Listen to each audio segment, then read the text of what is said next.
Donc, bonjour à tous et à toutes. C'est trop chouette de vous retrouver ce soir. En fait, on a créé ce genre d'événement récemment pour la communauté anglophone et ça a plutôt bien marché. Donc, on s'est dit qu'on allait faire la même chose en français.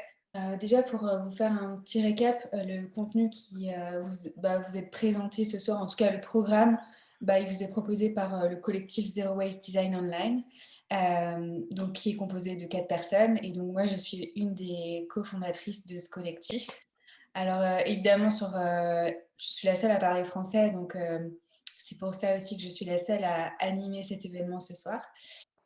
Et donc, pour parler du programme, du coup, ce soir, j'ai invité déjà 2 personnes à venir présenter leur travail sur le zéro déchet. Donc, en premier lieu, on aura une présentation de Laetitia Drouet, qui est la créatrice de Caméléon Couture, donc créatrice de robes de mariée. Et du coup, n'hésitez pas à lui poser toutes les questions que vous avez en tête. Le but de cet événement, c'est vraiment d'être dans un moment d'échange. Enfin, contrairement au workshop que j'ai pu organiser en décembre, où là c'était vraiment speed, il y avait plein de choses à voir, on était plus dans un format d'initiation. Là, on a vraiment la volonté que ce soit plus informel, donc moi je vais rien présenter aujourd'hui. C'est plus à vous de prendre place. Et donc ensuite, on aura Ronan qui, lui, va nous présenter 2 projets sur lesquels il a travaillé, un t-shirt et une chemise. Et ensuite, l'idée, c'est de laisser place aussi, de vous laisser place pour parler de vos réflexions, explorations.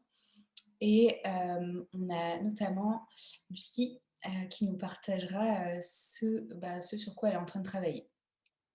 Et après, pourquoi pas, on parlera des prochains événements si vous avez envie qu'il y en ait d'autres. Voilà. Donc, je vais laisser la place à Laetitia. Euh, Bonsoir Laetitia.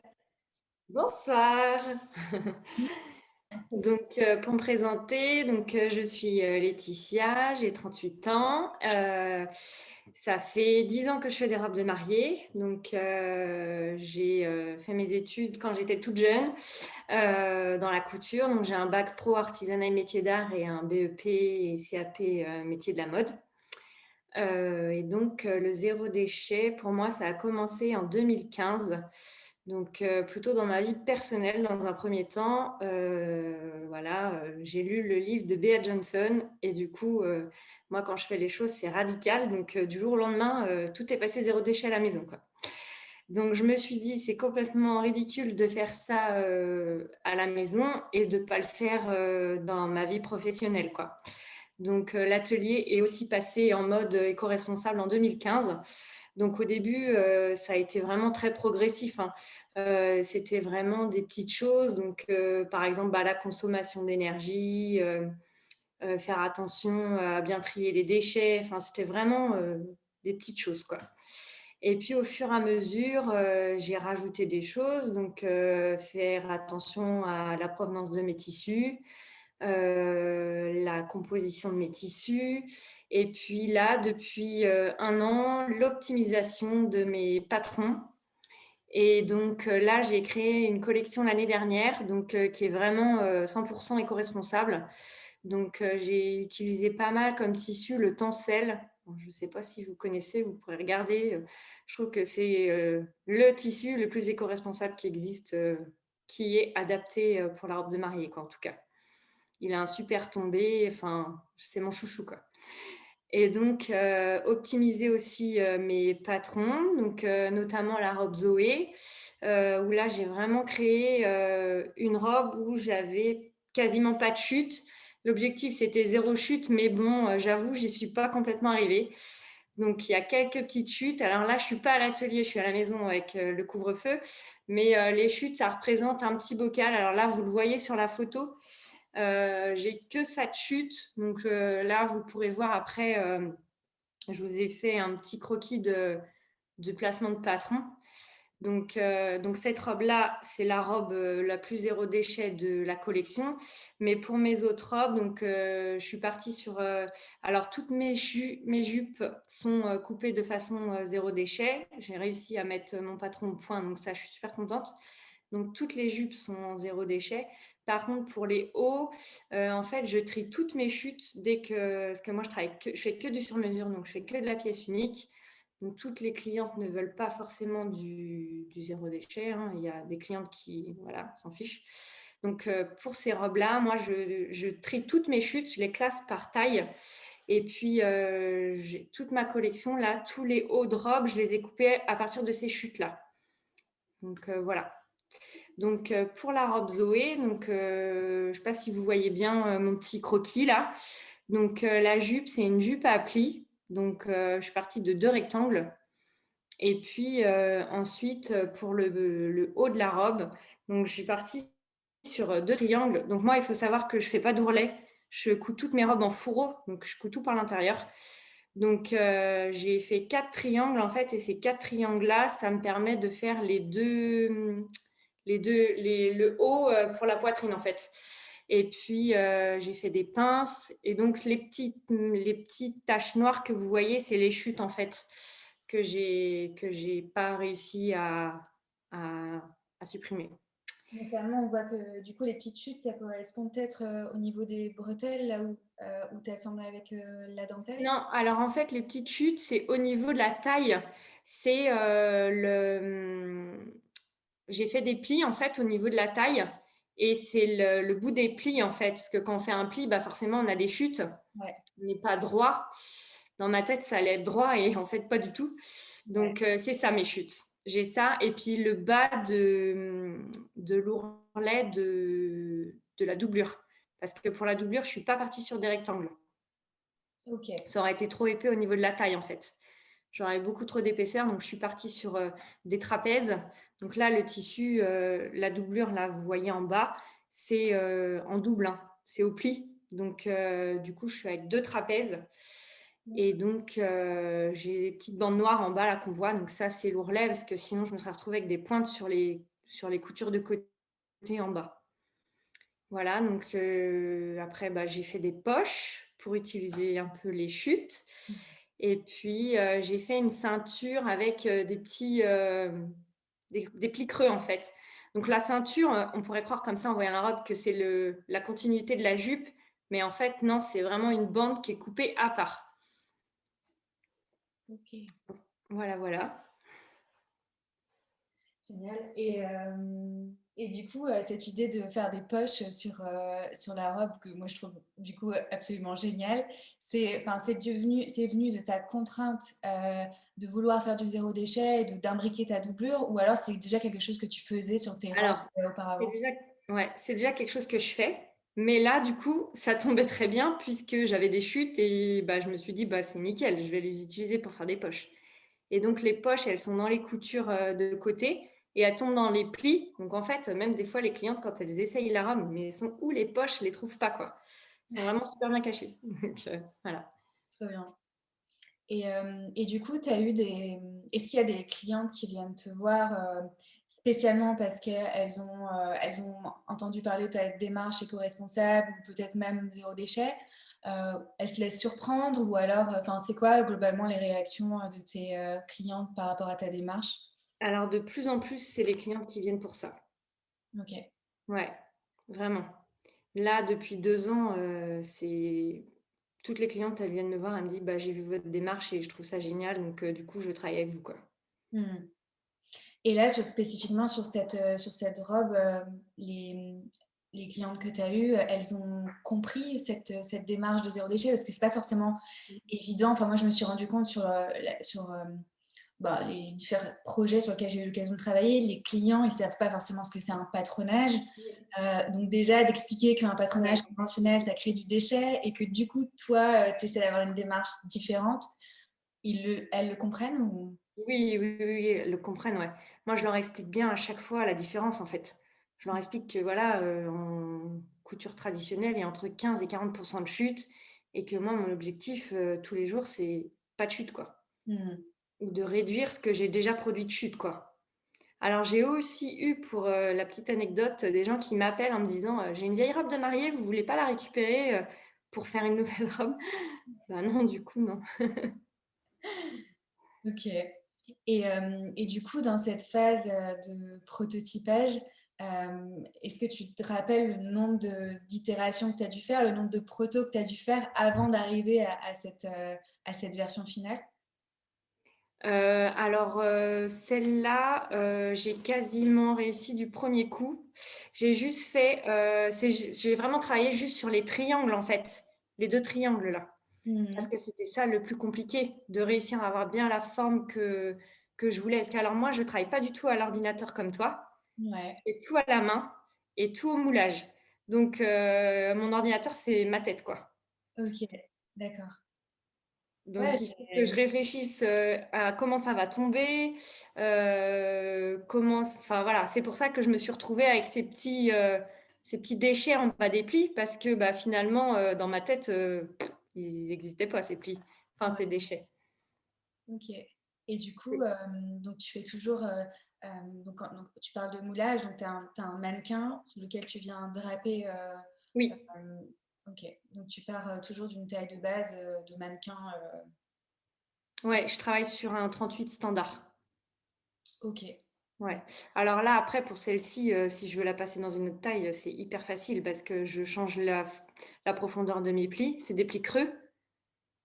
Donc du coup, pour la taille, bah, hyper facile. Je change la profondeur de mes plis. Pareil pour, les plis poitrine. Je peux les agrandir ou les diminuer.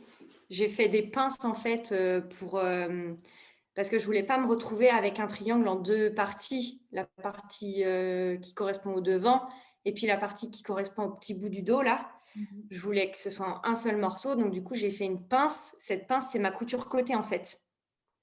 OK, Donc là, pareil, je peux jouer là-dessus. OK. Et du coup, il y a une question, justement par rapport à la gradation. Toi, ta manière, de grader, j'imagine que tu fais pas, tu prépares pas en amont des tailles Non. standardisées, tu fais en fonction de la cliente, Oui. Ouais, ouais, ouais. Alors après, pour les clientes, je fais un prototype, toujours. OK. Je fais toujours une toile coton. Donc, bah, du coup, je vois directement sur la cliente s'il y a des choses, où je dois reprendre, où je dois enlever. Moi, Mmh. je fais que du sur-mesure, en fait. Ouais, ouais. Donc, je fais pas de graduation. Et du coup, en fait, tu crées un modèle d'expo et puis, et après tu adaptes, Oui, OK. exactement. Ouais. Alors, je vois qu'il y a des questions. Peut-être que vous pouvez, maintenant qu'on est plus dans la phase questions, peut-être que vous pouvez les poser à l'oral, comme ça ce sera plus sympa. Alors, il y a donc Maury, on en a déjà parlé de la gradation. Christine, et peut-être si tu peux activer ton son. Voilà, Oui. je pose la question. Alors, du coup, hop, je vais mettre les questions là, ça sera plus facile. Alors, je vais remonter pour essayer de pas en oublier. Christine. Non, bon, Christine. Alors oui, donc Christine, elle pose la question, existe-t-il une différence significative de prix entre une robe de mariée mini déchet et une robe de mariée zéro déchet pour le client et pour vous? Ouais, alors en fait, c'est le même prix parce que du coup, le tissu que je vais gagner en prix, ça va me servir à passer plus de temps dans la réflexion. Donc, c'est quasiment, kiff-kiff, quoi. Ok, C'est pas moins cher en tout cas, parce qu'il y a des gens qui pourraient se dire: «C'est moins cher, du coup, il y a moins de tissu». ouais. Mais il y a beaucoup plus d'heures de travail, donc c'est pas moins cher. Est-ce que tu as réussi à estimer justement cette quantité de travail en plus pour une robe comme celle-là? Non, franchement, non, parce qu'en plus, je la crée une fois. Ouais, et puis si la cliente, elle me la redemande, bah, elle est déjà créée la robe, donc je vais pas lui refacturer la création. Enfin, Oui, oui, bien sûr. mmh. Ok. Alors, développez-vous une toile avant de réaliser la robe dans le tissu définitif. Que faites-vous de la toile a posteriori? Ouais, alors toutes mes toiles, je les démonte. Toutes mes toiles, je les démonte et je les réutilise pour les autres clientes, jusqu'à ce qu'elles deviennent trop petites et que là, je peux plus rien en faire. Mais je démonte toutes mes toiles une fois que l'essayage est terminé. Tu les, ok, tu les réutilises. Ah, d'accord. Donc tu n'y as pas un archivage spécifique Non, pour. je garde rien du tout. Non, Ok. non, non, à l'ancienne. Ouais, ouais. Ouais, ça prend moins de place, Ouais. ouais, clairement. Et donc, Puis bon, toutes les clientes sont pas faites pareil. Vu que moi, je travaille pas du tout du standard, c'est pas possible d'avoir une cliente qui va faire la même taille qu'une autre, quoi. Et est-ce que tu as observé que, par exemple, alors il y a des types de robes qui conviennent plus à certaines morphologies qu'à d'autres, mais déjà de base dans la création plus conventionnelle, est-ce que tu as remarqué que ce modèle zéro déchet, c'était encore plus, euh, comment dire, ça couvrait moins de morphologie? Non, Non, pas spécialement. non, pas spécialement, non. Non, non, parce que alors moi, enfin, je sais pas si vous avez le temps de voir un peu ce que je fais, mais j'ai quand même des coupes hyper moulées, quoi. Enfin, moi, j'aime bien les trucs hyper moulants, hyper fluides. Et non, bah du coup, il n'y a pas. Ok, ça marche.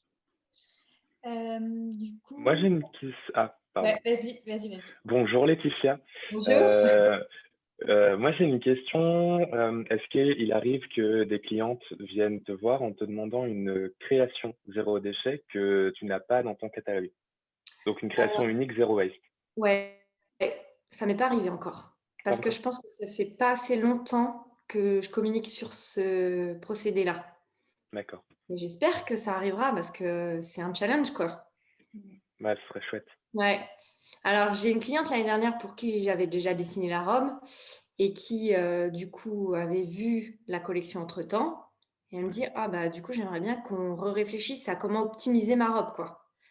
Donc, on avait changé un peu la forme, mais c'était pas possible de complètement passer sur un produit zéro déchet puisque la robe était déjà dessinée, j'avais déjà le tissu et je crois même que je lui avais déjà fait le prototype.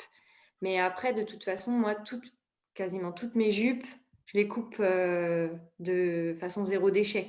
Donc après, c'est plus le haut où il faut optimiser, quoi. Mais comme D'accord. souvent le haut, si c'est une robe zéro déchet, je vais couper le haut dans dans les parties vides de là où j'aurais coupé ma jupe. Enfin, je sais pas si je m'exprime bien.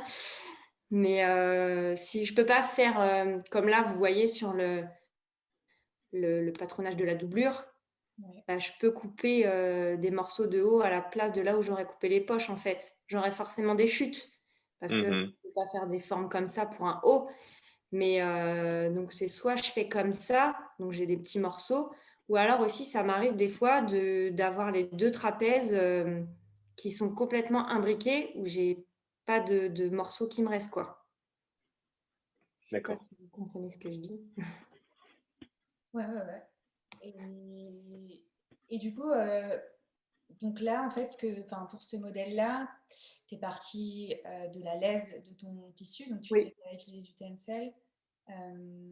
Ouais, donc en fait, et du coup, pour l'adaptation, t'es pas trop contrainte pour l'adaptation morphologique, tu arrives quand même à rester sur l'utilisation totale de ta laise, ou alors il te reste des bandes sur le côté que tu peux utiliser Non, pour autre chose. pas pour celle-là, parce que du coup, je passe tout dans les plis, Ouais. Mm. vu que c'est des plis creux. Mm. Je les fais plus ou moins larges, en fait, plus ou moins profonds. Mm. En fait, ça dépend du tour de taille de cette robe-là, elle dépend uniquement du tour de taille de la cliente. Ok. Ouais, bah, c'est clair que les plis, de toute façon, c'est la bonne astuce en tout cas Ouais, c'est pour ça, faire exactement. varier les vêtements. Ça, c'est vraiment chouette Ouais. comme option. Ok, alors je vois qu'il y a d'autres questions dans le chat. Cette démarche est uniquement pour la robe de mariée ou vous arrivez à développer d'autres types de vêtements? Alors moi, je fais que des robes de mariée, donc du coup, je développe pas d'autres vêtements. Mais là, je suis en train du coup de travailler sur un nouveau modèle. C'est une combinaison pantalon. Ok. Mm. Et ça va être principalement. J'ai vu que sur ton site web, tu avais, quand même une boutique avec des produits un peu plus enfin, annexes, enfin, qui ne sont pas forcément des robes, Ouais. mais c'est quand même des produits qui ont pour vocation à être des produits enfin, comment dire, des vêtements de soirée ou de. Oui, voilà, c'est ça, c'est plus pour la mariée, quoi. Ouais, aussi, je fais des kimonos en dentelle, donc bah, kimono, pas de chute non plus. Ouais, Donc, je fais des kimonos en dentelle. Donc là, c'est aussi pour les mariés, hein. Ça va être pour les préparatifs, le matin du mariage, pour la lune de miel. Enfin, voilà. Mais c'est vraiment que axé sur la mariée. Je fais que la mariée. ok. Alors ensuite, donc question de Carole, est-ce que vous créez des accessoires pour utiliser les chutes de tissu? Alors non, pas pour l'instant, mais c'est en réflexion. Ok. Question de IFA, je ne connais pas très bien le zéro déchet. Est-ce que vous pourriez expliquer très brièvement ce que vous voulez dire par un patronage classique qui crée 15 à 40% de déchets? Un patronage, par exemple, que vous achetez tout fait, quand vous allez le poser sur votre tissu, vous allez voir que forcément, vous avez plein de déchets. Donc même en industrie, hein, moi j'ai travaillé en usine, quand ils font des gros matelas, là, on voit bien qu'il y a plein de chutes. D'ailleurs, derrière Mylène, on voit bien les parties noires, là, les chutes qui sont inexploitables. Parce que soit les morceaux ils sont trop petits, ou en général ils sont trop petits, et puis ils sont pas, c'est pas du tout optimisé quoi, en industrie, la plupart du temps. Il y a quand même un placement qui est fait, mais je pense que la plupart du temps ça pourrait être optimisé mieux que ça, quoi. Ouais, ouais, c'est principalement souvent les déchets qu'on retrouve les plus. C'est les courbes des emmanchures. Ouais, c'est ça. Moi, c'est ça, là. C'est ça mon plus gros problème aujourd'hui, c'est les emmanchures. Ouais. Parce Alors, que moi, si je veux que ma robe, elle soit ajustée au niveau des bras, à part la manche raglan où on peut encore réfléchir, il y a sûrement des options. Mais une manche avec une tête de manche courbe, c'est compliqué, quoi. ouais.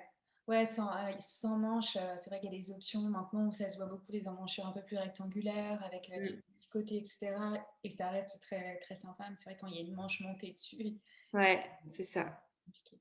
Manche montée, c'est compliqué. Surtout après, moi, je suis quand même dans une niche où la robe de mariée, c'est quand même assez particulier. On ne peut pas non plus faire des trucs hyper extravagants.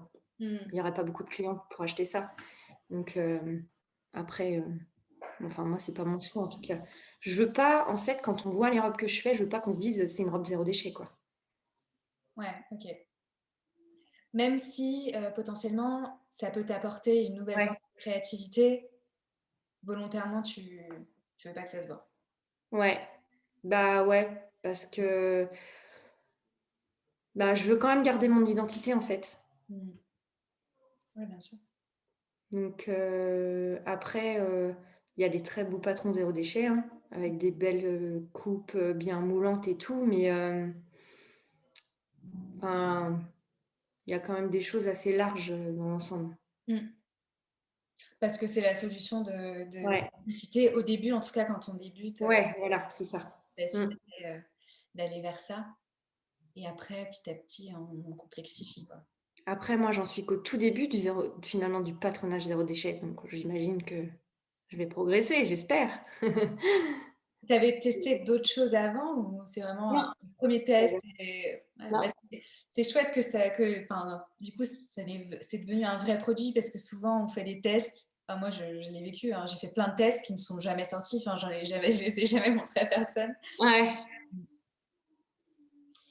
Alors, autre question, vous adressez-vous à des patroneurs très connus pour leur faire intégrer à différents niveaux l'approche Zero Waste Design? Non,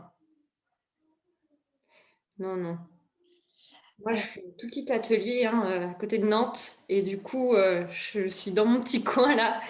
Alors, ça fait parler parce que du coup, des créatrices de robes de mariée zéro déchet, il n'y en a pas. ouais. Donc, ça fait parler, mais de là à appeler des patroneurs, non. C'est vrai Je sais pas je saurais même pas comment m'y prendre en fait. que... Et ça me fait penser que il y a quelques années de ça, j'avais vu un projet de robe de mariée. C'était une designer à l'étranger.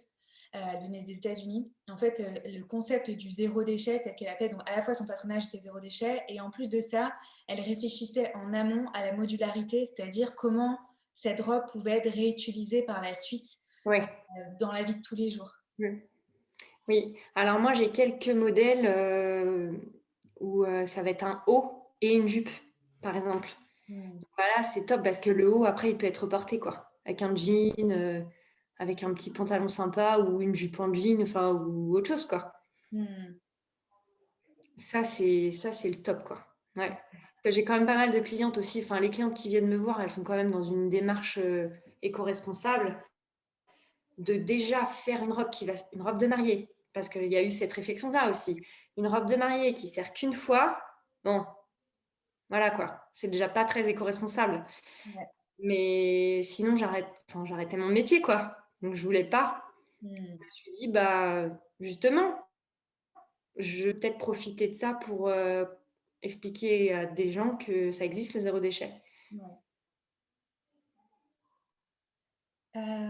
Avez-vous réfléchi en amont à cette histoire de gradation avant de réaliser le modèle?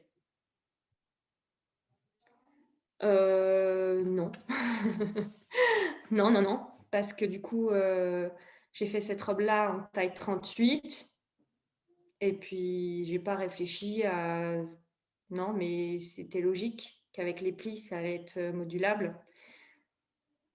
C'est Ouais. comme les kimonos, en fait. C'est hyper Mais facile à moduler, quoi. du coup, les plis, tu les as pas fait parce que tu avais ce souci de grader facilement. Tu les as fait vraiment parce que c'était une quête esthétique. C'était une envie Ouais, esthétique d'avoir un modèle comme ça. oui. Ouais, ouais, ouais. Ok. Et dernière question, vous utilisez toujours les mêmes tissus et mêmes coloris? Oui, alors ça, c'est un super avantage. Du coup, j'utilise que de l'ivoire. Et tous les ivoires, même si c'est pas exactement le même ivoire, bah, ils se combinent bien ensemble. Donc, du coup, par rapport à ça, je suis tranquille. Je peux mélanger les tissus, je peux mélanger les matières. J'ai même fait une robe, si vous êtes curieux, vous pourrez aller voir sur mon site, c'est la robe Noémie. Donc elle, en fait, je l'ai dessinée avec les chutes que j'avais. Donc elle a différentes dentelles. Il y a 2 sortes de dentelles sur cette robe. Donc en fait, j'ai pris toutes mes chutes de dentelle, je les ai toutes mises à plat. Je me suis dit, bah, qu'est-ce que je fais avec ça? Et du coup, j'ai fait créer une robe avec ça. Génial. Top. Bon, bah super. Bah, écoute, merci Laetitia pour le temps que tu as passé à répondre à toutes les questions. C'est vraiment hyper intéressant. Ben, Et merci de m'avoir écoutée. du coup, je vous propose de passer à Ronan. Hello. Salut, salut. Alors, bon, du coup, c'est moi qui vais passer les slides. Ça va être un peu chiant, mais bah, voilà, dis-moi quand tu veux que. Ouais, je te dirai quand descendre. Voilà, bah alors on va commencer par une petite présentation rapide, hein. Moi, j'ai découvert le zéro déchet durant mes études. J'ai fait une formation de design de mode. Et en fait, j'ai toujours aimé jouer avec la construction du vêtement. Et un jour, j'étais sur un projet et mon prof m'a dit: «Ah, mais tu devrais regarder le travail de Timo Rissanen, ça pourrait t'intéresser». Et j'ai regardé un peu et en fait, j'ai trouvé ça oufissime. Parce que j'étais passionné par la technique, plus par la prouesse technique, en tout cas que ça représentait. Donc j'ai essayé de faire un projet qui a mené à, ouais, je devais avoir peut-être 5 ou 6% de pertes sur le modèle. En tout cas, à ce moment-là, j'étais fier de moi parce que ça représentait une prouesse technique, mais je comprenais pas encore, j'étais pas encore suffisamment sensibilisé sur l'aspect impact sur l'environnement. Par la suite, je me suis jamais vraiment lancé parce que je trouvais ça hyper compliqué. Et à cette époque-là, il y avait peu de documentation qui était accessible. En tout cas, enfin moi, j'ai jamais réussi à trouver. Il y avait juste des photos en fait, mais les photos, ça suffit pas à vraiment comprendre, surtout que j'étais moins expérimenté, donc un peu moins à l'aise avec les détails de la construction. Mais j'ai quand même gardé cette idée de zéro déchet en tête. Je me suis dit un jour je m'y mettrai, un jour je m'y mettrai. Et j'ai décidé de m'y mettre en 2020 quand j'ai créé Deis. Enfin, donc c'est tout frais, hein, ça date du début d'année. L'idée c'était en fait pour moi de créer mon auto-entreprise pour pouvoir exprimer mon univers créatif que je pouvais pas exprimer dans mon métier de tous les jours parce que je travaillais dans la grande distribution, styliste.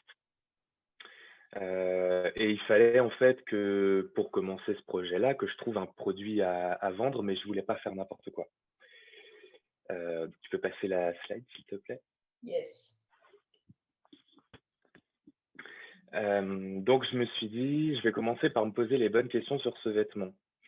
Je voulais quelque chose qui soit assez facile à faire en termes de temps de fabrication qui ne me demande pas une journée.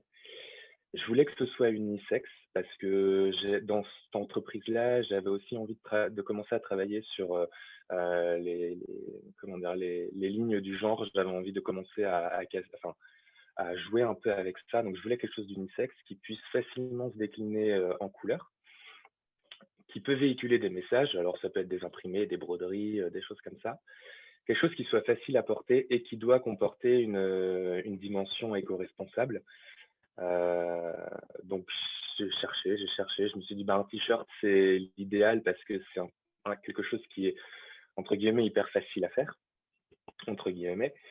Mais je voulais pas créer juste un t-shirt pour faire un t-shirt et dire, ouais, le t-shirt, c'est unisexe, machin. Je voulais pas que le discours soit trop convenu. Et c'est un workshop avec toi, Mylène, qui m'a complètement décoincé sur le sujet du zéro déchet.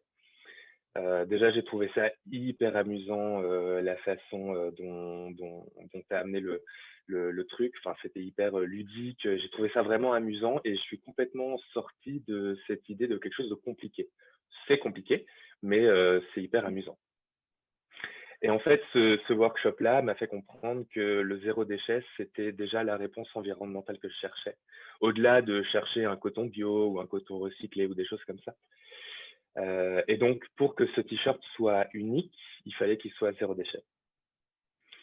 Donc, je me suis dit je me suis un peu questionné sur le process que j'allais mettre en place pour faire des recherches sur ce modèle. Donc, j'ai commencé par quelques recherches inspirationnelles. Donc, il y a une petite photo sur la droite, qui est en fait un haut que je me suis fait à moi, qui lui-même est inspiré d'un haut féminin. Alors, c'était les années 20, années 20-30, donc d'époque, qui était construit en fait sans couture épaule. Voilà, c'était un carré. En gros, c'était un carré qui avait été découpé et posé en fait sur le corps. Et en fait, ça génère ce qu'on voit au niveau de l'aisselle. Il y a tout un travail de pli. Là, ça rend bien parce que c'est un satin de viscose imprimé, très joli. Donc, je me suis inspiré de cette forme-là. Je me suis dit, bon, je veux pas de pente-épaule parce que j'aimerais avoir une ligne qui tombe un peu comme ça. Donc, voilà, j'ai énuméré certains détails sur lesquels je voulais pas transiger, notamment cette couture-là. Donc, je voulais pas qu'il y ait de couture d'emmanchure et de pente-épaule. Et en fait, le fait de tout de suite fixer ces contraintes-là, ça m'a permis de jouer autour. Donc, de me dire ça marchera pas parce que ça va casser ce détail-là. Une fois que j'avais déterminé ces détails importants pour moi, je suis passé à la mise au point en fait du tableau et fiche de mesure. Donc l'idée c'était de pouvoir le faire pour tout le monde. Donc moi la contrainte de la gradation se posait dès le départ. Donc j'ai commencé déjà à établir toutes mes mesures pour toutes les tailles que je voulais faire. Et j'ai ensuite commencé à travailler sur 2 hypothèses de patron. Donc c'était 2 formes, là j'ai rien à vous montrer, mais en gros c'était 2 types de découpes différentes. Et j'ai créé des protos, donc un pour chaque. Et en fait la réalisation de ces protos-là, ça permet de comprendre les contraintes dont on ne peut pas forcément se rendre compte quand on fait le patron. Parce qu'il n'y a qu'en manipulant la matière et en voyant ce que ça donne une fois que c'est cousu qu'on voit à quoi ça ressemble. Et c'est pas toujours une réussite. Bon, bah voilà, j'ai tourné autour de 2 hypothèses et il y en a une qui est sortie plus évidente que l'autre. Donc après, j'ai choisi l'hypothèse que j'allais approfondir. On peut passer à la suite, s'il te plaît. Il y a une question notamment par rapport à qu'est-ce que ça veut dire pour toi ligne unisexe? Peux-tu expliciter? Alors en fait, je voulais que ce soit un produit qui puisse être porté aussi bien par un homme que par une femme, sans que la personne se dise oh, ça fait féminin ou oh, ça fait trop masculin. Voilà. Donc le t-shirt en ça, c'était une réponse déjà plutôt évidente puisque c'est un produit qu'on retrouve déjà largement dans les 2 garde-robes. Ok. Voilà. Et une autre question, considère-t-on la pince comme un déchet? Pardon? Considère-t-on la pince comme un déchet? Alors, justement, je vais y venir. Pour moi, non, parce qu'elle a une utilité. Si elle n'a pas d'utilité, ça peut être considéré comme un déchet. Là, en revanche, j'ai été confronté à cette difficulté-là. C'était que, une fois porté, le t-shirt, comme en fait, là, vous voyez, il ressemble un peu à un T, mon truc. Donc, en fait, sous le bras, il y a un excès de matière qui se forme du fait qu'il n'y a pas d'emmanchure pour, comment dire, pour résorber cette matière. À l'essayage, moi, j'ai décidé que en fait, c'était vraiment pas beau et c'était en fait un frein esthétique à ce t-shirt-là. Et donc, pour moi, si jamais je devais envisager de l'acheter, ça pourrait être un frein à la vente parce que vraiment, c'était pas joli. Sur du tissu foncé, ça se voyait pas trop, mais sur du blanc, c'est impardonnable. Mm. Donc, j'ai décidé d'ajouter une pince dont la valeur est pas, c'est pas une pince qui fait 6 centimètres, hein, donc je fais pas de la grosse tricherie. Je crois que sur la taille XL, si je dis pas de bêtises, elle fait 5 parce que c'est du XL. Mais sinon, on est plutôt aux alentours de 2, 3 centimètres, donc c'est des valeurs de pince qui sont plutôt courantes. Sauf que la création de cette pince-là, ça a une incidence puisqu'en fait, une pince dans une courbe, ça crée un chapeau de pince. Qui est donc on n'a pas de ce qu'on appelle de platitude sur entre les lignes de la pince, donc on est obligé de créer un espèce de bec pour qu'une fois repliée, la ligne continue dans le même sens et qu'on se retrouve pas, moi, parce qu'après je passe à la surjeteuse. Si j'ai un bec, ce bec il va être coupé à la surjeteuse et donc on va obtenir un micro déchet, mais un déchet quand même. Donc la création de ce chapeau de pince, ça a une incidence, je vais en parler après, sur mon sac de poche. Ça modifie légèrement la forme. Donc il y a ce gros espace qui est là en haut, encadré en rouge, qui est généré par ce patron-là. Et il ressemblait à deux choses. Soit à quelque chose que je pouvais appliquer sur la manche, comme sur la photo en bas à gauche, enfin le dessin en bas à gauche, soit à en faire une poche. Donc, l'appliquement, je suis vite sorti de là parce que le problème, c'est que ça génère, le tissu que j'utilise est assez épais. Il fait 220 grammes au mètre carré, donc c'est assez généreux. Et en fait, ça créait trop d'épaisseur sur l'épaule. Donc, esthétiquement, c'était pas joli. Et après, j'ai réfléchi à cette idée de faire une poche et je me suis dit, déjà, c'est hyper intéressant parce qu'un t-shirt à poche, ça lui apporte quelque chose de supplémentaire qui est unique, puisqu'en général, les t-shirts, ils n'ont pas de poche. Ou alors, elle est plutôt plaquée sur la poitrine. Et en même temps, moi, ça me permet d'utiliser intelligemment ces morceaux-là. Voilà. D'autres déchets, il restait deux gros rectangles qui sont plutôt conséquents. Alors moi, j'ai choisi en fait d'en faire une pochette. Pourquoi? Parce qu'en fait, comme ce t-shirt-là, moi, dans une réflexion de marque, l'idée, c'était de pouvoir proposer un produit fini. Et donc, pour pousser l'expérience client jusqu'au bout, je me suis dit, ok, j'ai ce gros déchet-là, mais plutôt que de rien en faire, je vais en faire une pochette dans laquelle je vais livrer mon vêtement roulé. Déjà, la pochette va pouvoir être réutilisée par le ou la cliente. Donc, moi, ça me convient. C'est pas un truc qu'on va jeter bêtement après. Et ensuite, ça me permet de conditionner mon vêtement et de le livrer fini dans sa petite pochette. Donc voilà, ça poussait le vice entre guillemets jusqu'au bout. Donc ça, c'était pour les deux gros rectangles qui sont de part et d'autre. Et j'en ai profité pour caser un petit rectangle qui correspond à mon colletage sur le t-shirt pour ne pas laisser le bord franc de mon encolure. Donc en fait, la longueur de cet empiècement, elle est un peu fonction de la longueur de la dimension de mon encolure.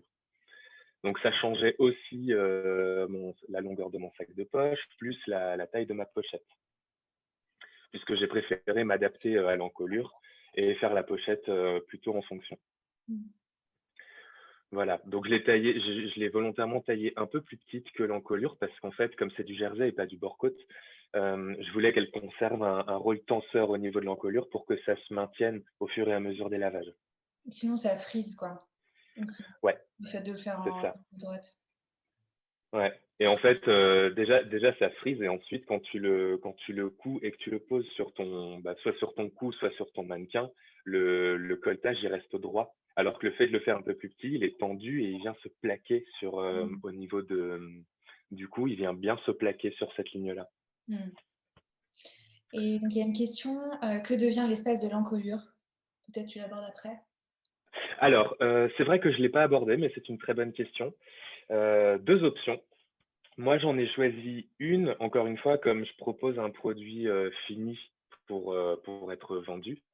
J'utilise ces pièces-là pour faire mes étiquettes. Donc, il y a une étiquette sur laquelle j'ai un logo qui présente un peu, enfin un logo, une image qui présente le produit comme zéro déchet. Et sur la petite encolure d'eau, en fait, je l'utilise pour mettre mes instructions de lavage. Voilà. Et donc, ces deux étiquettes-là, elles sont cousues après sur la couture côté à l'intérieur. Mais si on devait l'envisager comme autre chose, on pourrait, par exemple, on pourrait en faire une poche poitrine. Mm.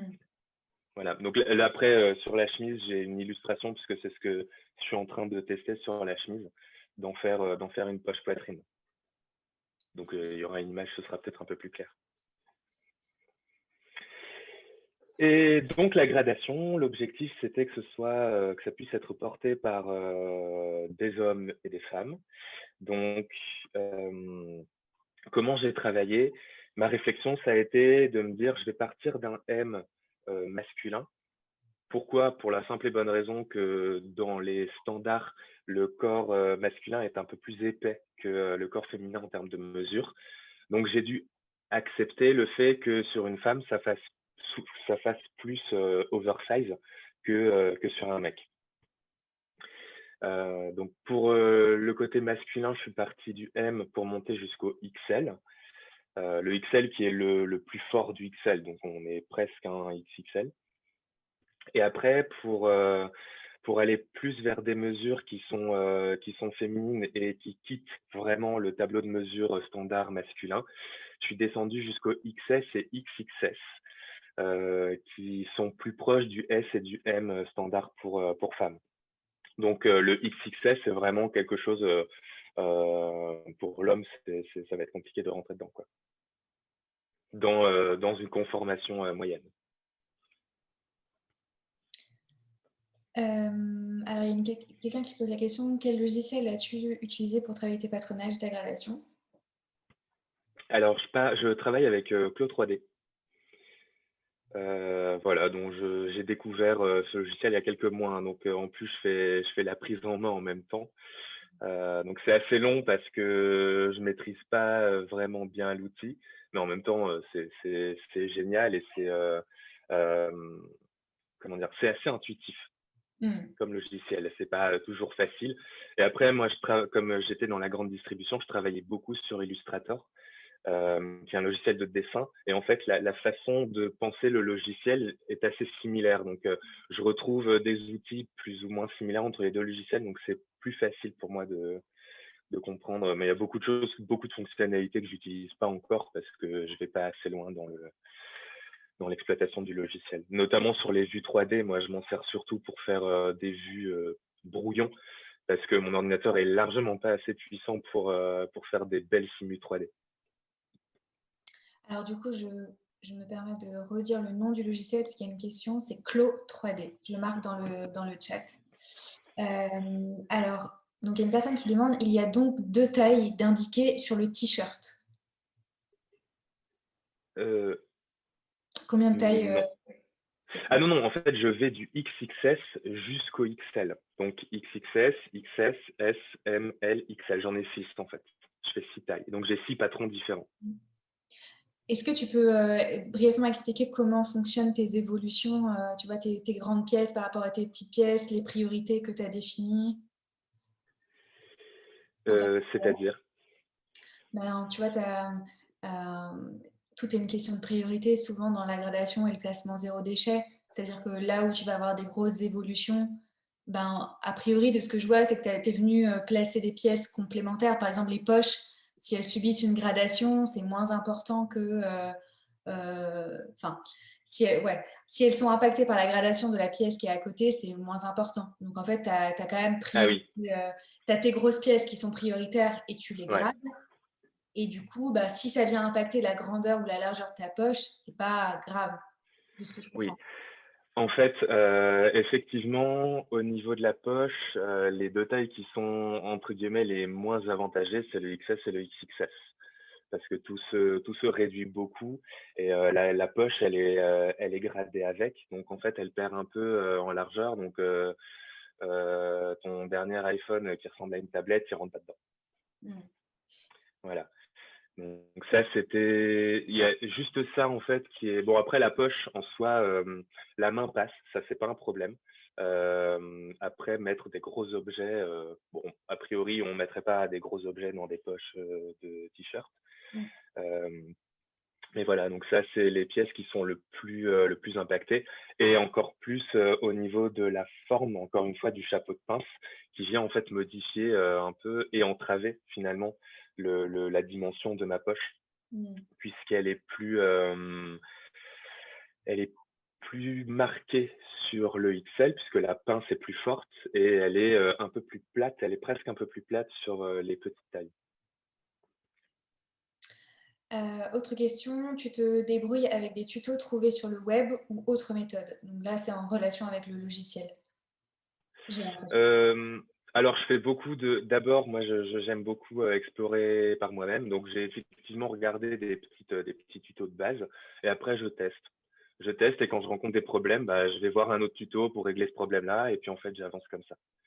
J'ai un peu du mal à regarder des longues sessions de vidéos et après à essayer de reproduire le truc parce que j'assimile moins. Sinon, pour la poche, ne se déforme-t-elle pas si c'est du jersey? Alors, elle ne se déforme pas pour la simple raison, c'est qu'elle est surpiquée. En fait, j'ai une matière, la matière que j'ai choisie, elle comporte 4% d'élastane, ce qui est assez conséquent. Donc en fait, elle revient bien. Elle a une bonne extensibilité et surtout, elle revient. Elle reste pas détendue. Et le fait, en fait, je sais pas si tu peux remonter un peu, Mylène, sur Je vais réussir. les slides précédents. On devrait la voir. Voilà, il Ah, y a une ligne. Voilà, il y a une. Hop, là. excuse-moi. C'est pas grave. Il y a une ligne comme ça sur le côté qui est arrondie. Et ben en fait, ça correspond à la forme de mon sac de poche. Donc justement, pour éviter déjà que le sac de poche à l'intérieur il se balade parce que c'est pas confortable. Ensuite, ça fait des volumes assez disgracieux.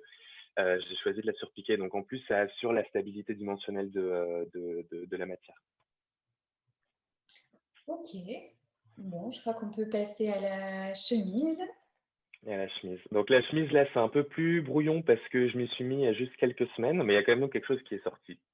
C'est déjà pas mal. Donc pareil, je reprends mon brief. Je me suis demandé à quoi elle devait ressembler cette chemise. Donc là, en revanche, j'ai testé un autre proto, enfin un miniature que je n'ai plus, mais sans pente-épaule parce que je voulais garder le même principe que le t-shirt.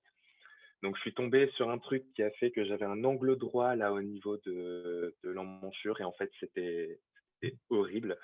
Donc j'ai abandonné cette idée-là et je me suis dit bon ok, je veux une pente-épaule et je veux une emmanchure. Donc j'ai tourné autour de ça. Donc qui dit emmanchure, je me suis dit bon ben il me faut une tête de manche classique, voilà. Et globalement l'idée c'était qu'elle ait un look relativement basique. Mon objectif en fait, déjà comme je démarre un peu, c'est une bonne exploration. Mon objectif c'est de proposer un vestiaire, alors pour l'instant masculin et unisexe avec le t-shirt, mais en tout cas avec la chemise, pour l'instant plutôt masculin parce que j'ai toujours fait de l'homme. Un vestiaire basique, donc de choses faciles à porter. Donc ça, c'est un truc que je garde à chaque fois que j'ai une idée de vêtements en tête. Donc ce qui est né en fait de ce patronage et de ces contraintes, c'est que le tissu ne doit pas avoir de sens, on le verra après, parce que j'ai des pièces qui ne sont pas travaillées en miroir. Donc en fait, on va se retrouver avec l'envers du tissu sur l'extérieur. La couture d'emmanchure doit être bordée. En fait, on ne fera pas de couture anglaise ou de couture, comment? C'est pas du tout fourreau, c'est couture rabattue, rien à voir. Euh, et les valeurs de couture ne sont pas identiques partout. Donc ça, c'est un truc dont il faudra faire attention avec le patron. Ok. Hop. Voilà. Et là, donc, ça donne ça. En gros, j'ai mis des couleurs pour que ce soit plus facile de comprendre. Les parties violettes, ce sont mes poignets. Les parties en bleu marine, c'est mon col. Donc mon col, il doit comporter une couture milieu dos. Ça, c'est pas ce que je préférais comme idée, mais j'ai finalement, dans cette option-là, j'ai pas eu d'autres alternatives. Et comme ce sont des lignes droites, en fait, j'ajoute une pince sur le col, parce qu'en fait, ça permettra après de créer une ligne légèrement oblique qui permettra de se caler un peu mieux et de s'adapter un peu mieux au cou et à la ligne d'encolure. Les parties qui sont en rouge, ce sont les poches poitrine, qui sont les négatifs de mes encolures devant et dos. Les parties qui sont en espèce de bleu, enfin un peu vert de gris comme ça, en fait, ce sont les derniers morceaux que j'ai pas, comment dire, que j'ai eu à traiter. Et donc je me suis dit bon, le problème c'est que c'est pas du biais, mais je peux l'utiliser en fait pour faire ma couture bordée au niveau des emmanchures. Donc pour l'instant, sur toutes ces bandes-là, il me reste 14 cm à peine à caser quelque part. Donc ça, il faut encore que je réfléchisse là-dessus. Mais j'ai la bonne dimension pour faire mes coutures bordées au niveau des emmanchures. Les parties qui sont en orange, donc les négatifs des emmanchures, je vais les utiliser par un système de pliage pour faire mes pas de capucin au niveau des poignets. Et les parties qui sont en jaune, ce sont des parties qui vont être des renforts qui seront thermocollés sur les poignets et sur le col pour donner un peu plus de consistance, enfin de maintien au col. Et les parties en grise, ce sont mes pattes devant. Après, le blanc, la partie du haut, c'est mes devants et mes dos avec des pinces. Comme j'ai pas de cintrage au niveau de la taille, j'ai compensé en faisant des pinces dos et une petite pince devant. Et l'espace du dessous, ce sont mes manches. Donc il y a une couture milieu de manche pour pouvoir en fait conserver ma tête de manche classique entre guillemets. J'étais obligé d'opposer les lignes pour être tranquille, pour faire les choses plus simplement. Donc j'étais obligé d'avoir une couture milieu de manche. Et après, comme je fais pas non plus de cintrage, j'entrave pas ma manche, j'étais obligé de laisser des lignes droites. Donc en fait, je me retrouve avec une grosse valeur en bas de manche à résorber. Donc comment je fais? J'ai testé des pinces, des plis, des fronces, enfin voilà, plein de façons de résorber, enfin de ramasser la matière. Et donc pour obtenir quelque chose d'un peu équilibré, j'ai choisi de faire 2 pinces au niveau du dos. Donc en fait, ça permet en plus de créer un léger coudage sur la manche. Et sur le dessus, comme la valeur est pas énorme, je fais de la fronce. Donc ça permettra de résorber la matière et en même temps, c'était pas de la grosse fronce bien ramassée. Donc ça restera relativement plat, normalement. Du coup, il y a Voilà. une question concernant une remarque. Ton devant droit est plus court que ton devant gauche. Oui. Alors, non, en fait, ouais, d'accord. En fait, c'est pas des devants. Les 2 morceaux qui ont les plus grosses pinces, ce sont les dos. En fait, ils sont comme ça, ils sont pas comme ça. Les 2 qui ont la plus petite pince, ce sont les devants. En fait, il y a le bas de la chemise dans le dos est souvent plus long sur la chemise pour être glissé dans le pantalon. Et en fait, quand on se baisse, comme c'est plus long, le décroché, la chemise, elle ressort pas et on voit pas la lune. Voilà. Donc c'est pour ça qu'il y a une partie qui paraît plus longue, mais c'est bien ce sont mes 2 dos et pas le devant dos. Ok. Enfin, devant et devant. Ok. Et du coup, je crois que tu as d'autres. Tu voulais montrer. Ouais. Alors ça, c'était juste pour faire un focus un peu sur les thermos. Parce qu'en fait, j'ai dû faire un système de découpage pour pouvoir faire rentrer correctement ma forme. Donc en fait, les pièces du dessous correspondent à la pièce du dessus, mais sans valeur de couture pour être thermocollé et ne pas générer de surépaisseur. Donc en fait, voilà, il y a les morceaux qui forment la pince, mais une fois cousue, donc elle ne sera pas piquée. Et après, il y a juste le petit morceau qui doit être collé bord à bord avec son petit copain à côté pour pouvoir s'ajuster correctement. Donc ça peut être collé avec du thermocollant double face qu'on trouve en mercerie facilement. Ok. Voilà. Et voilà la poche. Donc ça, c'est mes deux encolures devant qui forment la profondeur de la poche. Et en fait, l'encolure d'eau, je viens la plaquer par-dessus. Donc d'abord, je la couds en fourreau, je retourne et je plaque. Déjà pour finir le bord de mon haut de poche. Et après, ça rajoute aussi un détail esthétique, ça la rend un peu plus décontracté. Voilà. Et ça, c'est le fameux pliage. Donc, on voit sur la partie de droite, enfin le dessin partie de droite, il y a une petite ligne horizontale qui traîne un peu toute seule. Ça, c'est ma ligne de couture que vous voyez au niveau du haut de la patte capucin. Donc, en fait, je la plie en deux. C'est juste que j'ai la partie arrondie, où la valeur de couture est un peu plus importante que la toute petite ligne qui est sur l'autre extrémité.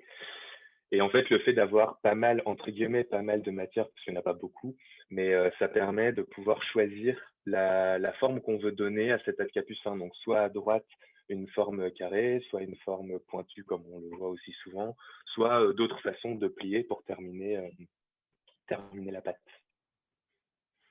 Ok. Voilà. C'est intéressant comment à partir d'une forme ronde, du coup, tu as quand même réussi à... Parce qu'on parlait des emmanchures tout à l'heure, c'est toujours le déchet qui... Ouais, c'est ça. Et en fait, il y a cette bande là que j'avais montrée en bleu canard là que j'utilise pour faire des coutures bordées, des ganses. Ouais. D'abord, je voulais caser mes pattes là-dedans et je me suis dit je fais une fente indéchirable. Mais j'avais les déchets de mes emmanchures et je savais pas quoi en faire. Et en fait, je me suis dit mais il faut faire de l'origami.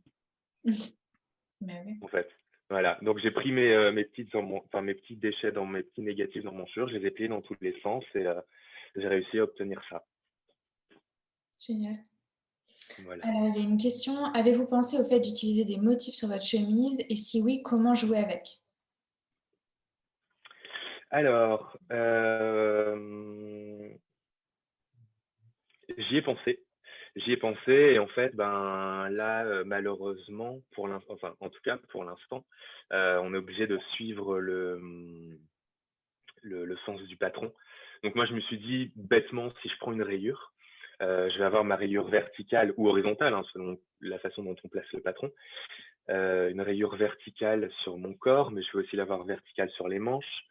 Je vais l'avoir verticale aussi sur le col et sur le poignet. Enfin, voilà. Pour l'instant, j'ai pas trop pensé à ça. Je me suis dit déjà, je vais partir sur une base unie. Ouais. Après, si c'est un motif floral, tout ça, ça pose pas de problème. C'est quand on commence à faire des carreaux ou des rayures que là, ça commence à faire poser des questions. Mais globalement, la rayure, elle sera verticale sur presque sur tout le corps, en fait. Ouais, sauf sur les petites bandes bordées à l'intérieur qu'on verra jamais. Après, ça peut être justement intéressant aussi, ce jeu de rayures, ça peut apporter quelque chose d'esthétique. Souvent, on voit des créateurs qui volontairement prennent la rayure dans le sens du billet ou dans le sens inverse pour créer des contrastes entre l'empiècement ou le dos. Enfin, il y a des choses qui se font là-dessus. C'est ça. Alors, ça ferait une belle chemise pour le marié qui accompagne la belle robe de Laetitia. Mais pourquoi pas? Pourquoi pas? Si on part sur une belle popeline un peu brillante, ça peut être très joli. Alors, juste pour remontrer, voilà, donc juste pour remontrer la chemise finale avec cette idée de poche. Et donc là, concrètement, tu en es toujours dans une phase de prototypage. Ça, c'est un modèle réduit, c'est un mannequin réduit. C'est un miniature, ouais. Ok. Et du coup, tu travailles toujours. Je l'ai là, voilà. Il est sur son pied. Attends, j'essaie de voir. Voilà. Trop bien. c'est la petite chemise. Bon, c'est pratique, ça permet de faire des prototypes qui consomment moins. Mhm. Et donc, Après, ça après, permet pas de se rendre compte de tout. excuse-moi. Oui. Après, comment tu fais? Tu multiplies, c'est-à-dire que tu fais quand même tes recherches sur le logiciel ou tu fais tes recherches directement sur le mini mannequin? Non, non, là, j'ai tout fait sur. Alors, d'abord, en fait, je travaille. Je me fais mon film dans ma tête, hein, littéralement. Je me prends mes formes et je commence à faire des croquis dans tous les sens en essayant de visualiser comment les choses s'imbriquent. Donc, je travaille d'abord sur croquis papier. Une fois que j'ai une matière qui me paraît suffisamment conséquente, je pars sur Claude 3D parce que ça me permet en fait de mettre les choses à échelle 1 et donc de pouvoir après les visualiser sur le mannequin quand je fais le montage. Et déjà, ça permet d'éliminer des coquilles que j'avais pas vues en dessinant à plat. Donc, je fais le patron. Là, je suis arrivé à la forme finale que tu as montré tout à l'heure avec toutes les couleurs. Et ensuite, je l'imprime. Alors, le mannequin que j'ai, c'est pas pile un demi-humain. Il est un peu plus gros. Donc, en gros, ce serait un demi-L si je devais, mais c'est pas un demi-M. Donc, ce que je fais, comme moi, je travaille sur les mesures du M parce que après, je fais mon proto taille 1 sur sur mon mannequin échelle 1, mais qui correspond plus à un M. Je l'imprime à 55%, donc un peu plus grand que 50% pour qu'il fit sur mon miniature. Et là, pour l'instant, j'ai fait que le miniature. Je suis allé chercher le tissu tout à l'heure pour faire le proto échelle 1. Donc là, je pense qu'il y a d'autres choses qui vont sortir que j'aurais peut-être pas vu avec le miniature. Ok. Voilà. Alors, on pourrait presque envisager un bustier forme de bonnet avec les poches et donc deux produits sur un même placement. Alors, je suis désolé, j'ai pas trop compris. Ah bah, je pense que du coup, l'idée, c'est une remarque de Marie-Hélène, on pourrait presque envisager un bustier forme de bonnet. Peut-être les formes arrondies, ça pourrait créer un bonnet avec des Ah oui, poches. d'accord. Ouais. Ouais, c'est vrai qu'il y a une des techniques du zéro déchet, ça peut être aussi de combiner plusieurs vêtements sur un même placement euh, Oui. pour, euh, pour arriver, pour atteindre, enfin pour optimiser du moins. Ok. Alors, vos produits, ce sont les patrons ou les vêtements? La question, je pense, c'est est-ce que tu vends des patrons ou est-ce que tu vends des vêtements? Alors, je vends les vêtements. Le t-shirt, en l'occurrence, il a été vraiment conçu dès le départ pour être un produit final. Là, avec la chemise, je suis en train de me poser la question en fait sur comment est-ce que je pourrais aussi proposer le patron. Euh, Parce que le modèle en soi, c'est technique, il faut être précis parce qu'il y a des choses qui tombent pratiquement au millimètre quand on fait la couture, mais c'est faisable par, je pense, beaucoup de monde. Donc j'aimerais bien trouver une solution pour pouvoir proposer aussi le patron. Et sinon, as-tu lancé la production, commercialisation du t-shirt? Alors, il y avait une autre, on va dire problématique, mais c'est que je suis auto-entrepreneur, c'est moi qui fais tout. Et en fait, je fais ça en activité complémentaire. L'idée, c'était de pouvoir, moi, m'éclater et faire moi-même mes choses. Donc, en fait, c'est moi qui fais le patron, c'est moi qui fais la coupe, c'est moi qui fais l'assemblage, c'est moi qui fais les imprimés aussi. Donc, j'en ai déjà vendu 4. Mais comme c'est moi qui fais tout, l'avantage, c'est que j'ai pas besoin de m'engager sur des stocks de matière. Hmm. Je fais pratiquement enfin, je fais pas du sur-mesure, mais je fais à la commande, en fait. Ok. Voilà, donc moi déjà financièrement ça m'évite d'acheter du stock de tissus. J'achète comme le t-shirt en largeur, il fait même sur le XL, il fait moins d'un mètre. J'achète 1, 2, 3 mètres, histoire d'avoir un peu d'avance, mais j'ai pas besoin d'acheter des rouleaux, quoi. Hmm. Ok, bah, je crois qu'on a fait le tour des questions. Donc, super. Merci Ronan, en tout cas, de toute Merci à l'énergie que tu as toi. mis ici dans la présentation. C'est clair, avec les jeux des couleurs et tout, c'est sympa. Alors, du coup, Ensuite, ce que j'ai proposé dans le descriptif de l'événement, c'était aussi de vous inviter à partager vos explorations et différentes réflexions sur le sujet, notamment suite au workshop que j'avais organisé en début décembre, à savoir si vous aviez testé des choses et que vous vouliez les partager. Et il s'avère que j'ai été en échange avec Lucie, qui a participé au workshop. Et donc, je lui ai proposé de partager un peu ses recherches sur le sujet. Est-ce que Lucie, tu es là? Je suis là. C'est C'est bon, vous m'entendez? Ouais, parfait. J'ai un peu la voix cassée, je suis désolée. Pas de souci. Voilà. Je te laisse la parole. Oui, donc du coup, c'est Mylène qui m'a fortement, enfin non, pas fortement demandé, mais qui m'a invitée à parler ce soir. Donc moi, je suis auto-entrepreneuse dans la création artisanale en vêtements et plus particulièrement en vêtements enfants. Mon objectif, c'est de travailler vraiment que sur des chutes industrielles, du coup, parce que j'ai un fournisseur actuellement qui me fournit des chutes à minima de 50 par 70. Voilà, en ayant des plus grandes aussi. Donc et du coup, j'avais demandé suite au workshop à Mylène la possibilité d'adapter du coup sa robe cercle sur une taille enfant. Et donc en ce moment, je suis sur le prototype. Ça prend du temps. Et voilà, parce que du coup, c'est assez rigolo comme les proportions adultes n'ont rien à voir avec les proportions enfants. Et du coup, voilà. Donc je suis partie sur une taille 2 ans au départ et donc je suis partie du petit carré de Mylène, qu'elle nous avait fourni pendant le workshop et en me basant sur, le tour de taille et après j'ai fait fi du reste. Je ne sais pas bien comment je me suis débrouillée. Donc on voit sur la première photo, alors désolée les slides, on s'est dit qu'aujourd'hui, que je participais ce soir, donc c'est pas du tout, c'est vraiment artisanal. Donc voilà. Et du coup, on voit sur l'essai qui a été fait que le tour d'encolure, déjà, si je vous montre sur la robe, je l'ai à côté de moi, il n'est pas du tout adapté puisqu'en fait, ça fait presque une encolure d'adulte. Enfin, ça fait une encolure d'adulte. Donc, c'est beaucoup trop grand pour un enfant. Et les manches sont vraiment, vraiment immenses. Donc voilà. Donc du coup, ça, c'était le premier prototype. Et du coup, sur le prototype aussi, le tour de jupe, en fait, j'ai eu un souci parce que du coup, les 4 quarts de cercle faisaient une jupe en taille presque 8 ans. Donc ça n'allait pas du tout.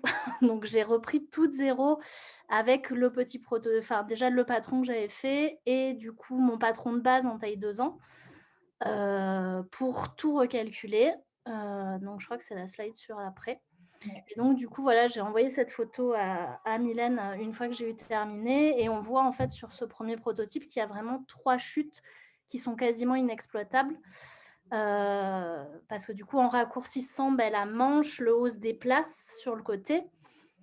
Et il me fallait aussi garder enfin, pas partir sur trop de largeur, parce que mon problème étant que vu que c'est sur de la chute, j'ai une largeur, enfin voilà, je n'ai pas tout le temps la même largeur. Et donc, il ne faut pas que je sois trop large non plus. Donc, du coup, c'est là que j'ai sollicité Mylène pour lui dire, bon, voilà, je suis embêtée parce que du coup, j'ai plein de chutes inexploitables. Donc, j'avais rajouté, vous voyez, il y a une petite bande sur le côté, donc j'avais décidé d'y rajouter un biais pour faire des finitions, vu que c'est du jersey. Voilà, et donc du coup, avec Mylène, elle m'a fait un super petit... Voilà. petit Les croquis. échanges que nous avons eu via Instagram. Voilà. Du coup, pour me proposer du coup de décaler le buste en essayant de retravailler l'arrondi.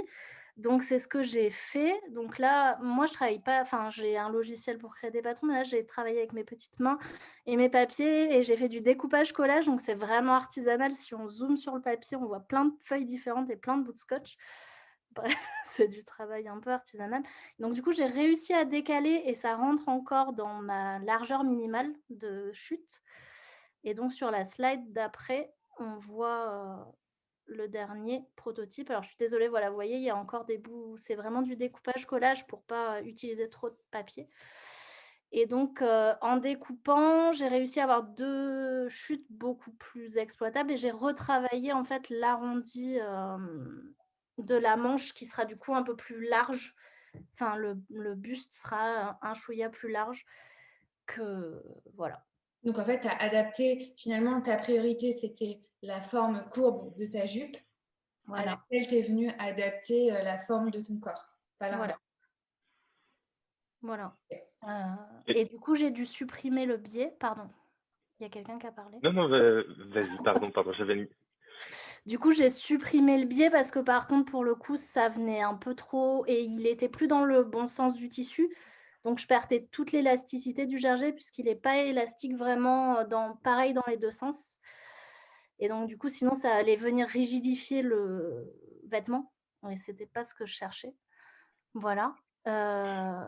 Du coup, il y a les 2 chutes, donc d'encolure et de tour de taille.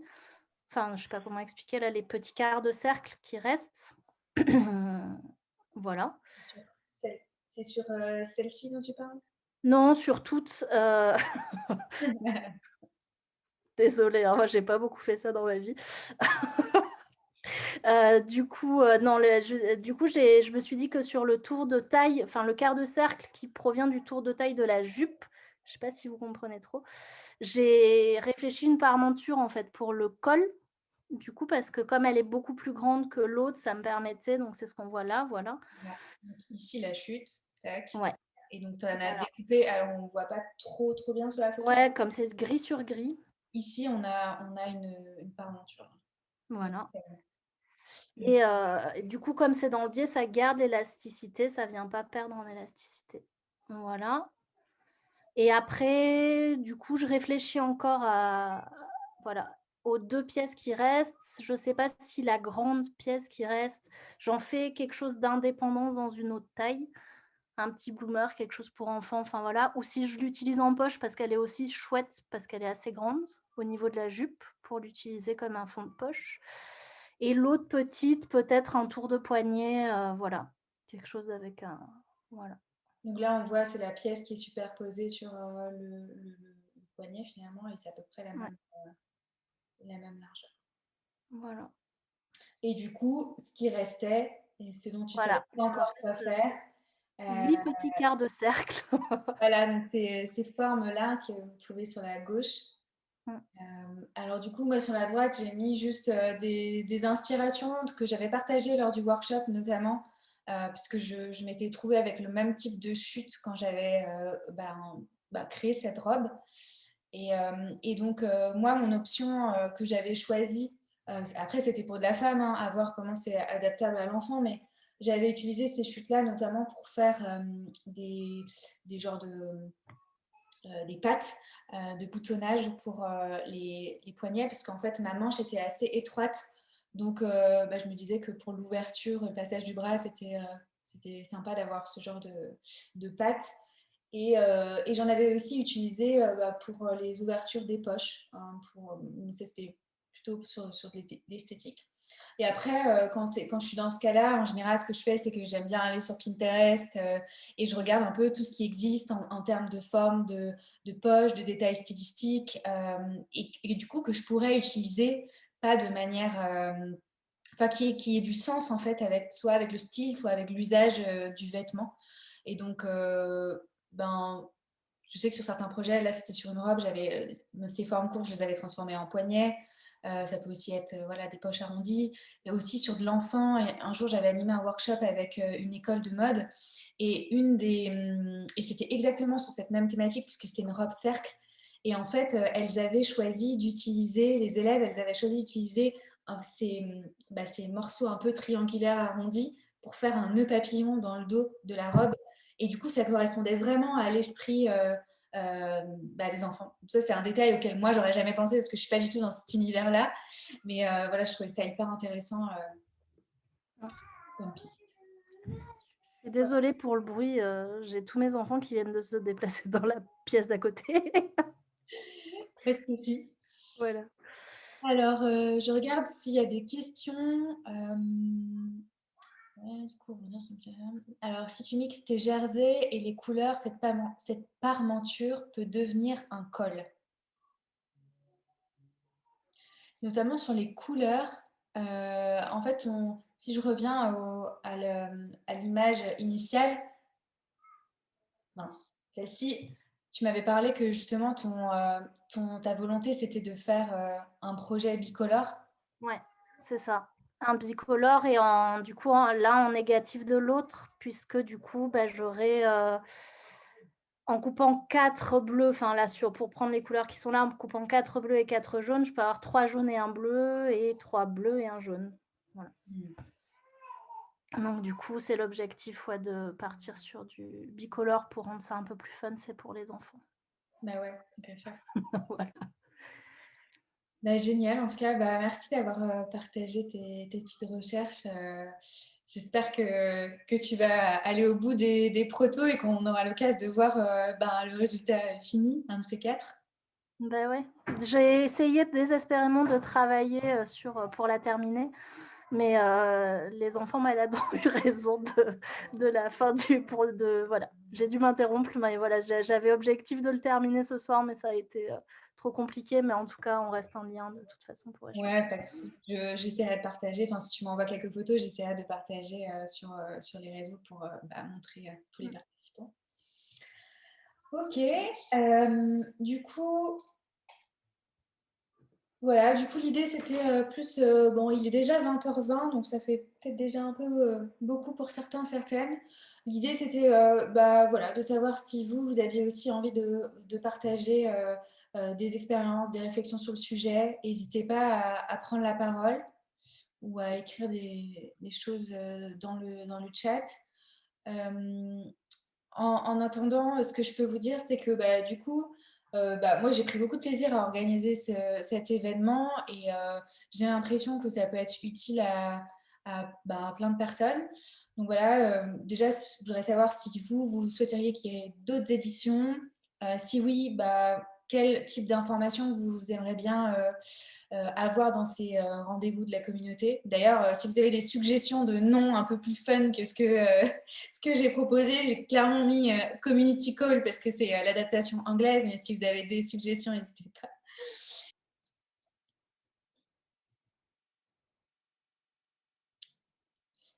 Alors, Anne-Gaëlle qui partage. Personnellement, j'ai exploré le zéro déchet dans ma collection de fin d'études et c'était trop chouette comme exploration. Cool. Et Anne-Gaëlle, si jamais ça te dit un jour de venir partager justement tes recherches de ce que tu as fait pour ton projet de fin d'études, ça pourrait être cool. Voilà, histoire de nous expliquer un peu jusqu'où tu as été. En fait, moi, ce que je trouve intéressant dans ces échanges, c'est pas seulement de voir le produit fini, c'est aussi de comprendre un peu par quelles étapes vous êtes passé, parce que souvent, le zéro déchet, c'est un process itératif, et des fois, on se plante carrément, et l'idée, c'est de comprendre aussi où est-ce que vous vous êtes planté pour pouvoir, et comment vous avez réussi à rebondir ou pas. Mais voilà, en tout cas, moi, personnellement, c'est ce qui m'intéresse dans cette démarche. J'ai pas encore eu trop le temps d'explorer, mais j'aime toujours autant vous écouter, c'est super inspirant. Bon trop bien.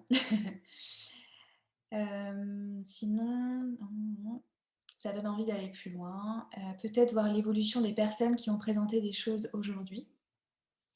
Eh ben oui. En tout cas, si Laetitia, Ronan et Lucie, vous voulez de nouveau partager des choses, vous êtes les bienvenus. Je ne sais pas si on fera un événement tous les mois ou pas, ou si c'est tous les 2 mois, tous les 3 mois. On verra aussi en fonction des propositions, des opportunités.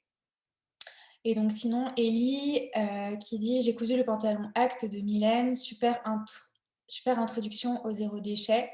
J'ai tenté le haut de Make Use, mais sans succès. J'ai des difficultés à appréhender le montage. » Alors, Ellie fait référence à un site web qui existe et qui s'appelle Make Use. Donc, c'est en fait un projet qui a été développé par notamment Holly McQuillan, qui est cofondatrice du collectif The Waste Design Online. Et donc, en fait, c'est un projet open source. Donc, c'est un site web sur lequel vous pouvez télécharger des patronages. Il s'avère que ces patronages sont en anglais, donc pas forcément accessibles. Et c'est vrai que certains patronages peuvent être un peu compliqués pour des débutants. En fait, ils ont été pensés pour être utilisés lors de workshops, etc. Je sais qu'il y a pour projet de créer des tutos autour de ces patronages parce qu'ils sont quand même très intéressants. Donc bon, en transition, voilà, ça va s'améliorer, mais c'est pas encore ça. Sinon, j'essaie de lire, ça va vite. Bonsoir, je ne sais pas s'il y a moyen de prendre la parole. Oui, bien sûr, allez-y. Moi, en fait, je m'intéresse beaucoup à l'industrie et j'ai l'impression que c'est quand même un process qui n'est pas du tout en place, le zero waste dans le pattern making.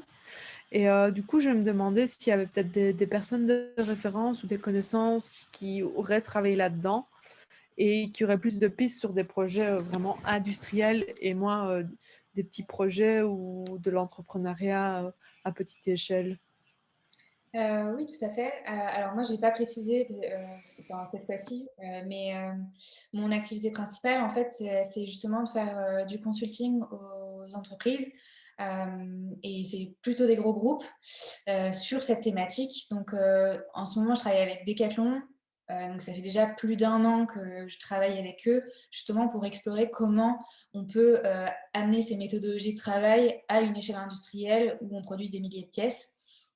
Donc avec toutes les contraintes de standardisation que ça implique.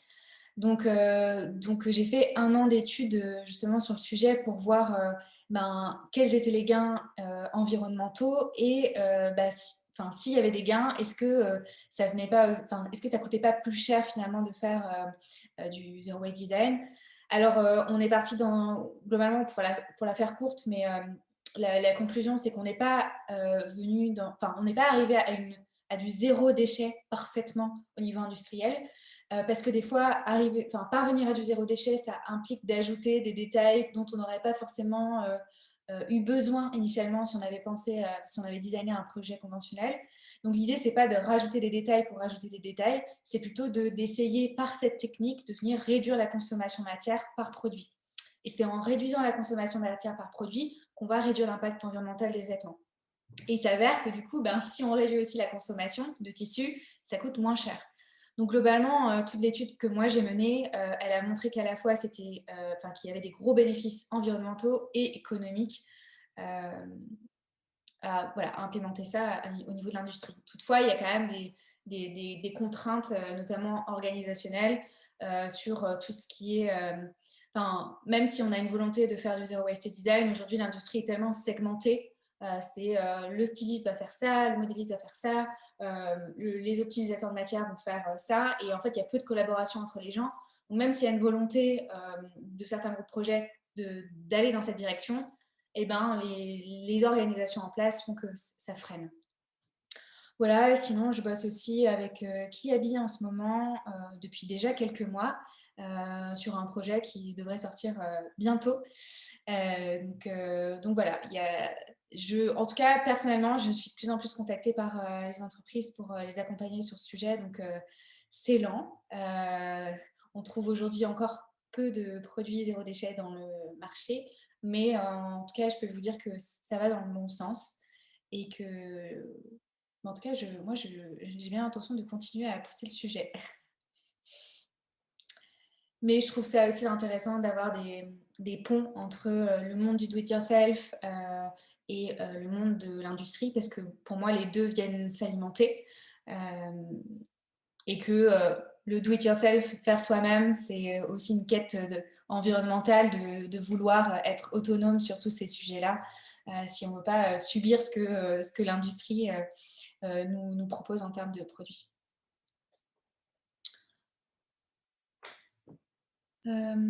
Merci en tout cas pour la réponse. C'est sympa. Avec plaisir. Alors, dans les formations de couture, la notion de zero waste design est-elle abordée, expliquée ou même pas évoquée? Cette démarche est-elle hors du commun? Alors, moi, de mon expérience, je n'ai jamais entendu parler de ça dans toutes mes études de couture. J'ai fait 4 ans, 5, 6 ans, 6 ans avec Bac Pro BTS, je n'en ai jamais entendu parler. Et beaucoup d'écoles avec qui j'ai déjà eu l'occasion de travailler n'abordent pas ces sujets-là.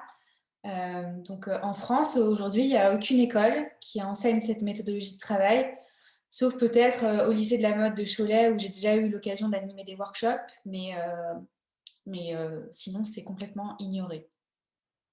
Donc, d'où l'importance aussi de créer ce type d'événements, de créer du contenu sur le sujet pour que ça commence à éveiller certains esprits.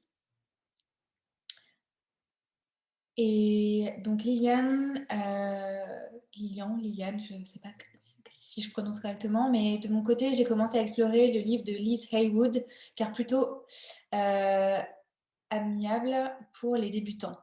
Prochaine étape, celui de Oli. Alors oui, pour celles et ceux qui ne savent pas, il y a des ressources quand même sur le sujet en anglais. En français, il n'y en a pas, mais il existe un livre qui s'appelle Zero Waste Sewing. Je vais le marquer dans le chat, qui a été écrit par Liz Haywood et qui est très bien pour débuter des projets de couture zéro déchet. Donc, vous pouvez le commander chez un libraire. Je ne vous conseillerais pas de le commander sur Amazon, mais plutôt chez un libraire indépendant. Et voilà. Et sinon, il existe aussi le livre Zero Waste Design de Holly McQuillan et Timori Sanem. Voilà, donc plutôt accès do-it-yourself, ça va être le premier, et plutôt accès design, ça va être le deuxième. Voilà. Ah, je vois que Clémentine, ça va venir, je suis prof en bac pro métier de la mode et je commence à me former pour transmettre à mes élèves après. Bah, trop chouette. Voilà, moi là j'avais plus trop le temps de le faire, mais j'espère que je vais pouvoir de nouveau faire des interventions dans les écoles.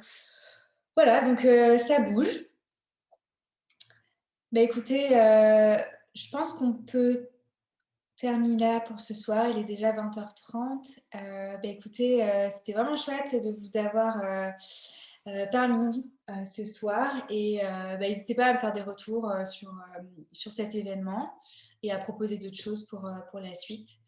Et puis, bah, je vous souhaite bonne chance dans toutes vos explorations autour de la création zéro déchet. En espérant qu'il y ait plein de petits projets qui pop. On serait très ravis de voir ce que vous allez créer. Eh bien, bonne soirée à tous et à toutes.